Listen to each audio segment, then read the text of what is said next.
ओम शांति। 8 जनवरी 2025।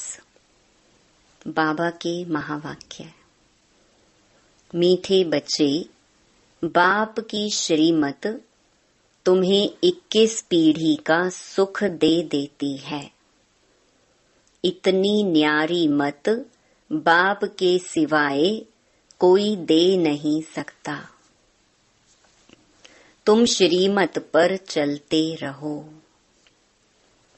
प्रश्न: अपने आप को राज तिलक देने का सहज पुरुषार्थ क्या है? उत्तर: पहला, अपने आप को राज तिलक देने के लिए बाप की जो शिक्षाएं मिलती हैं उन पर अच्छी रीति चलो। इसमें आशीर्वाद व कृपा की बात नहीं। दूसरा, फॉलो फादर करो, दूसरे को नहीं देखना है। मन मना भव, इससे अपने को आपे ही तिलक मिलता है। पढ़ाई और याद की यात्रा से ही तुम बेगर टू प्रिंस बनते हो। गीत ओम नमो शिवाय। ओम शांति। जब बाप और दादा ओम शांति कहते हैं तो 2 बार भी कह सकते हैं, क्योंकि दोनों एक में हैं। एक है अव्यक्त, दूसरा है व्यक्त। दोनों इकट्ठा हैं। 2 का इकट्ठा आवाज भी होता है, अलग अलग भी हो सकता है। यह एक वंडर है। दुनिया में यह कोई नहीं जानते कि परमपिता परमात्मा इनके शरीर में बैठ ज्ञान सुनाते हैं। यह कहाँ भी लिखा हुआ नहीं है।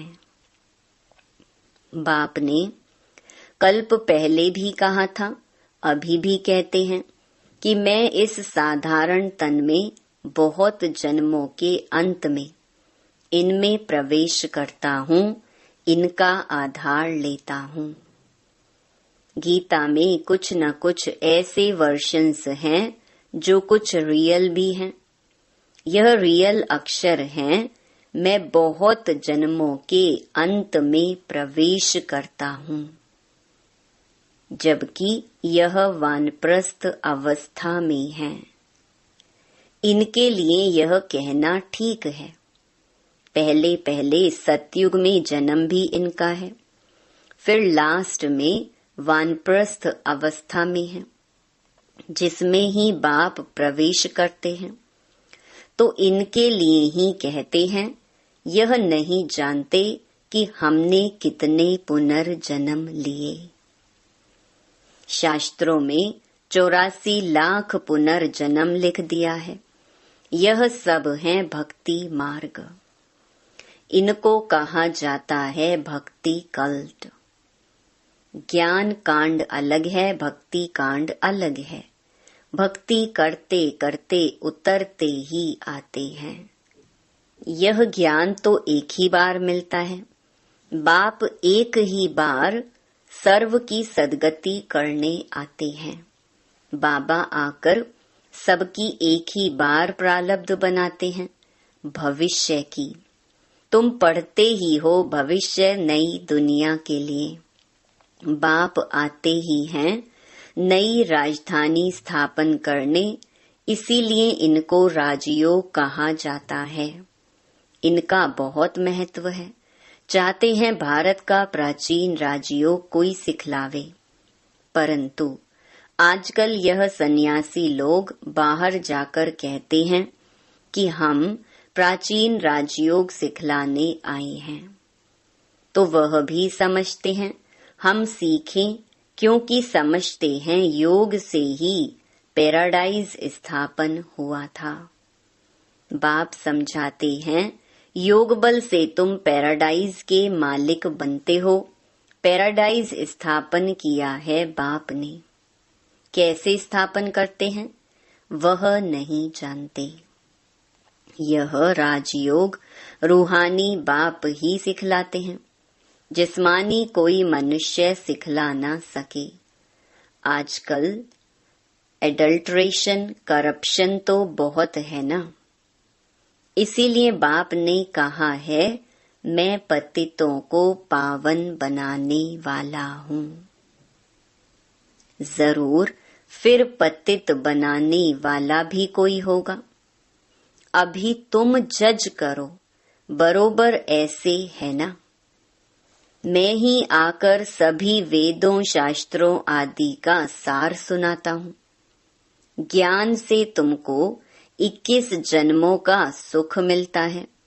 भक्ति मार्ग में है अल्पकाल क्षण भंगुर सुख। यह है 21 पीढ़ी का सुख जो बाप ही देते हैं। बाप तुमको सद्गति देने के लिए जो श्रीमत देते हैं वह सबसे न्यारी है। यह बाप सबकी दिल लेने वाला है। जैसे वह जड़ दिलवाड़ा मंदिर है, यह फिर है चैतन्य दिलवाला मंदिर। एक्यूरेट तुम्हारी एक्टिविटी के ही चित्र बने हैं। इस समय तुम्हारी एक्टिविटी चल रही है। दिलवाला बाप मिला है, सर्व का सद्गति करने वाला, सर्व का दुख हरकर सुख देने वाला। कितना ऊंच ते ऊंच गाया हुआ है। ऊंच ते ऊंच है भगवान शिव की महिमा। भल चित्रों में शंकर आदि के आगे भी शिव का चित्र दिखाया है। वास्तव में देवताओं के आगे शिव का चित्र रखना तो निषेध है। वह तो भक्ति करते नहीं। भक्ति ना देवताएं करते, ना सन्यासी करते हैं। वह हैं ब्रह्म ज्ञानी, तत्व ज्ञानी। जैसे यह आकाश तत्व है, वैसे वह ब्रह्म तत्व है। वह बाप को तो याद करते नहीं, ना उनको यह महामंत्र मिलता है। यह महामंत्र बाप ही आकर संगम युग पर देते हैं। सर्व का सद्गति दाता बाप एक ही बार आकर मन मना भव का मंत्र देते हैं। बाप कहते हैं, बच्चे देह सहित देह के सब धर्म त्याग, अपने को अशरीरी आत्मा समझ मुझ बाप को याद करो। कितना सहज समझाते हैं। रावण राज्य के कारण तुम सब देह अभिमानी बने हो। अभी बाप तुमको आत्म अभिमानी बनाते हैं। अपने को आत्मा समझ मुझ बाप को याद करते रहो, तो आत्मा में जो खाद पड़ी है वह निकल जाए। सतो प्रधान से सतो में आने से कलाएं कम होती है ना। सोने की भी कैरेट होती है ना। अभी तो कलयुग अंत में सोना देखने में भी नहीं आता। सतयुग में तो सोने के महल होते हैं। कितना रात दिन का फर्क है। उसका नाम ही है गोल्डन एजेड वर्ल्ड। वहाँ ईंट पत्थर आदि का काम नहीं होता। बिल्डिंग बनती है तो उसमें भी सोने चांदी के सिवाय और कीचड़ पट्टी नहीं होती। वहाँ साइंस से बहुत सुख है। यह भी ड्रामा बना हुआ है। इस समय साइंस घमंडी है। सतयुग में घमंडी नहीं कहेंगे। वहाँ तो साइंस से तुमको सुख मिलता है। यहाँ है अल्पकाल का सुख, फिर इससे ही बड़ा भारी दुख मिलता है। बॉम्ब्स आदि ये सब विनाश के लिए बनाते ही रहते हैं। बॉम्ब्स बनाने के लिए दूसरों को मना करते हैं, फिर खुद बनाते रहते। समझते भी हैं इन बॉम्ब्स से हमारी ही मौत होनी है, लेकिन फिर भी बनाते रहते हैं, तो बुद्धि मारी हुई है ना। यह सब ड्रामा में नूंद है। बनाने के सिवाय रह नहीं सकते। मनुष्य समझते हैं कि इन बॉम्ब्स से हमारा ही मौत होगा, परंतु पता नहीं कि कौन प्रेरित कर रहा है। हम बनाने बिगर रह नहीं सकते, जरूर बनाने ही पड़े। विनाश की भी ड्रामा में नोंद है। कितना भी भल कोई पीस प्राइज दे, परंतु पीस स्थापन करने वाला एक बाप ही है। शांति का सागर बाप ही शांति, सुख, पवित्रता का वर्षा देते हैं। सतयुग में है बेहद की संपत्ति, वहां तो दूध की नदियां बहती हैं। विष्णु को क्षीर सागर में दिखाते हैं, यह भेंट की जाती है। कहाँ वह क्षीर सागर, कहाँ यह विषय सागर। भक्ति मार्ग में फिर तालाब आदि बनाकर उसमें पत्थर पर विष्णु को सुला देते हैं। भक्ति में कितना खर्चा करते हैं, कितना waste of time, waste of money करते हैं। देवियों की मूर्तियां कितना खर्चा कर बनाते हैं, फिर समुद्र में डाल देते हैं, तो पैसे वेस्ट हुए ना। यह है गुड़ियों की पूजा। कोई के भी ऑक्यूपेशन का किसको पता नहीं है। अभी तुम किसके भी मंदिर में जाओ तो तुम हर एक का ऑक्यूपेशन जानते हो। बच्चों को मना नहीं है कहाँ भी जाने की। आगे तो बेसमझ बनकर जाते थे, अभी सेंसिबल बनकर जाते हो। तुम कहेंगे हम इनके 84 जन्मों को जानते हैं। भारतवासियों को तो श्री कृष्ण के जन्म का भी पता नहीं है। तुम्हारी बुद्धि में यह सारी नॉलेज है। नॉलेज सोर्स ऑफ इनकम है। वेद शास्त्र आदि में कोई एम ऑब्जेक्ट नहीं है। स्कूल में हमेशा एम ऑब्जेक्ट होती है। इस पढ़ाई से तुम कितने साहूकार बनते हो। ज्ञान से होती है सद्गति। इस नॉलेज से तुम संपत्तिवान बनते हो। तुम कोई भी मंदिर में जाएंगे तो झट समझेंगे यह किसका यादगार है। जैसे दिलवाड़ा मंदिर है, वह है जड़, यह है चैतन्य। हूबहू जैसे यहाँ झाड़ में दिखाया है, वैसा मंदिर बना हुआ है। नीचे तपस्या में बैठे हैं, ऊपर छत में सारा स्वर्ग है। बहुत खर्चे से बनाया हुआ है, यहाँ तो कुछ भी नहीं है। भारत 100% सॉल्वेंट पावन था। अभी भारत 100% इंसॉल्वेंट पतित है, क्योंकि यहाँ सब विकार से पैदा होते हैं। वहाँ गंदगी की बात नहीं होती। गरुड़ पुराण में रोचक बातें इसलिए लिखी हैं कि मनुष्य कुछ सुधरे, परंतु ड्रामा में मनुष्यों का सुधरना है नहीं। अभी ईश्वरीय स्थापना हो रही है, ईश्वर ही स्वर्ग स्थापन करेंगे ना। उनको ही हेवनली गॉड फादर कहा जाता है। बाप ने समझाया है, वह लश्कर जो लड़ते हैं वह सब कुछ करते हैं राजा रानी के लिए। यहाँ तुम माया पर जीत पाते हो अपने लिए। जितना करेंगे उतना पाएंगे। तुम हरेक को अपना तन मन धन भारत को स्वर्ग बनाने में खर्च करना पड़ता है। जितना करेंगे उतना ऊंच पद पाएंगे। यहाँ रहने का तो कुछ है नहीं। अभी के लिए ही गायन है, किनकी दबी रहेगी धूल में। अभी बाप आया हुआ है तुमको राज्य भाग्य दिलाने। कहते हैं अब तन मन धन सब इसमें लगा दो। इसने माना ब्रह्मा ने सब कुछ न्योछावर कर दिया ना। इनको कहा जाता है महादानी।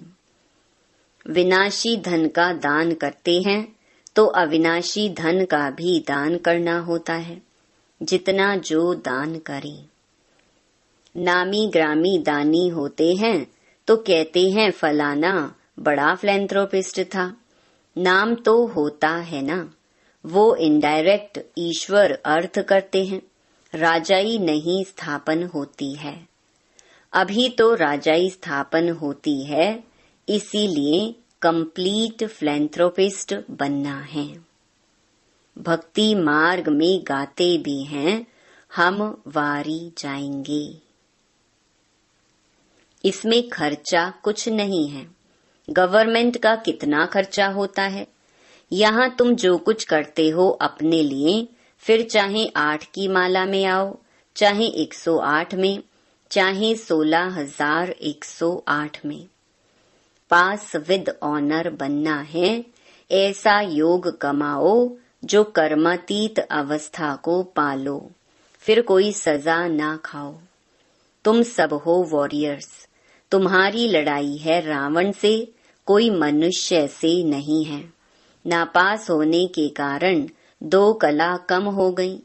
त्रेता को 2 कला कम स्वर्ग कहेंगे। पुरुषार्थ तो करना चाहिए ना, बाप को पूरा फॉलो करने का। इसमें मन बुद्धि से सरेंडर होना होता है। बाबा, यह सब कुछ आपका है। बाप कहेंगे यह सर्विस में लगाओ। मैं जो तुमको मत देता हूँ वह कार्य करो। यूनिवर्सिटी खोलो, सेंटर्स खोलो, बहुतों का कल्याण हो जाएगा। सिर्फ यह मैसेज देना है, बाप को याद करो और वर्षा लो। मैसेंजर, पैगंबर तुम बच्चों को कहा जाता है। सबको यह मैसेज दो कि बाप ब्रह्मा द्वारा कहते हैं कि मुझे याद करो तो तुम्हारे विकर्म विनाश होंगे, जीवन मुक्ति मिल जाएगी। अभी हैं जीवन बंध, फिर जीवन मुक्त होंगे। बाप कहते हैं मैं भारत में ही आता हूँ। यह ड्रामा अनादि बना हुआ है। कब बना, कब पूरा होगा, यह प्रश्न नहीं उठ सकता। यह तो ड्रामा अनादि चलता ही रहता है। आत्मा कितनी छोटी बिंदी है, उसमें यह अविनाशी पार्ट नोंधा हुआ है। कितनी गुहिया बातें हैं। स्टार मिसल छोटी बिंदी है। माताएं भी यहाँ मस्तक पर बिंदी देती हैं। अभी तुम बच्चे पुरुषार्थ से अपने आप को राज तिलक दे रहे हो। तुम बाप की शिक्षा पर अच्छी रीति चलेंगे तो जैसे कि तुम अपने को राज तिलक देते हो। ऐसे नहीं कि इसमें आशीर्वाद व कृपा होगी। तुम ही अपने को राज तिलक देते हो। असल में यह राज तिलक है। फॉलो फादर करने का पुरुषार्थ करना है, दूसरों को नहीं देखना है। यह है मन मना भव, जिससे अपने को आपे ही तिलक मिलता है। बाप नहीं देते हैं। यह है ही राजयोग। तुम बेगर टू प्रिंस बनते हो तो कितना अच्छा पुरुषार्थ करना चाहिए, फिर इनको भी फॉलो करना है। यह तो समझ की बात है ना। पढ़ाई से कमाई होती है, जितना जितना योग उतनी धारणा होगी। योग में ही मेहनत है, इसलिए भारत का राजयोग गाया हुआ है। बाकी गंगा स्नान करते करते तो आयु भी चली जाए तो भी पावन बन न सकी। भक्ति मार्ग में ईश्वर अर्थ गरीबों को देते हैं। यहाँ फिर खुद ईश्वर आकर गरीबों को ही विश्व की बादशाही देते हैं। गरीब निवाज है ना। भारत जो 100% सॉल्वेंट था, वह इस समय 100% इनसॉल्वेंट है। दान हमेशा गरीबों को दिया जाता है। बाप कितना ऊंच बनाते हैं, ऐसे बाप को गाली देते हैं। बाप कहते हैं ऐसे जब ग्लानि करते हैं तब मुझे आना पड़ता है। यह भी ड्रामा बना हुआ है। यह बाप भी है, टीचर भी है। सिख लोग कहते हैं सतगुरु अकाल। बाकी भक्ति मार्ग के गुरु तो ढेर हैं। अकाल को तख्त सिर्फ यह मिलता है। तुम बच्चों का भी तख्त यूज करते हैं, कहते हैं मैं इनमें प्रवेश कर सबका कल्याण करता हूँ। इस समय इनका यह पाठ है। यह बड़ी समझने की बातें हैं, नया कोई समझ ना सके। अच्छा, मीठे मीठे सिकिलधे बच्चों प्रति मात पिता बाप दादा का याद प्यार और गुड मॉर्निंग। रूहानी बाप की रूहानी बच्चों को नमस्ते। धारणा के लिए मुख्य सार। पहला, अविनाशी ज्ञान धन का दान कर महादानी बनना है। जैसे ब्रह्मा बाप ने अपना सब कुछ इसमें लगा दिया, ऐसे फॉलो फादर कर राजाई में ऊंच पद लेना है। दूसरा, सजाओं से बचने के लिए ऐसा योग कमाना है जो कर्मातीत अवस्था को पाले। पास विद ऑनर बनने का पूरा पूरा पुरुषार्थ करना है, दूसरों को नहीं देखना है। वरदान, कड़े नियम और दृढ़ संकल्प द्वारा अलबेलेपन को समाप्त करने वाले ब्रह्मा बाप समान अथक भव। ब्रह्मा बाप समान अथक बनने के लिए अलबेलेपन को समाप्त करो। इसके लिए कोई कड़ा नियम बनाओ, दृढ़ संकल्प करो। अटेंशन रूपी चौकीदार सदा अलर्ट रहें तो अलबेलापन समाप्त हो जाएगा। पहले स्व के ऊपर मेहनत करो, फिर सेवा में, तब धरनी परिवर्तन होगी। अभी सिर्फ कर लेंगे, हो जाएगा। इस आराम के संकल्पों के डल्लप को छोड़ो। करना ही है। यह स्लोगन मस्तक में याद रहे तो परिवर्तन हो जाएगा। स्लोगन, समर्थ बोल की निशानी है जिस बोल में आत्मिक भाव और शुभ भावना हो। अपनी शक्तिशाली मनसा द्वारा सकाश देने की सेवा करो। जितना जितना समय समीप आता जा रहा है, उतना व्यर्थ संकल्प भी बढ़ रहे हैं, लेकिन यह चुकतू होने के लिए बाहर निकल रहे हैं। उन्हों का काम है आना और आपका काम है उड़ती कला द्वारा, सकाश द्वारा परिवर्तन करना। घबराओ नहीं, उसके सेक में नहीं आओ। अच्छा, ओम शांति।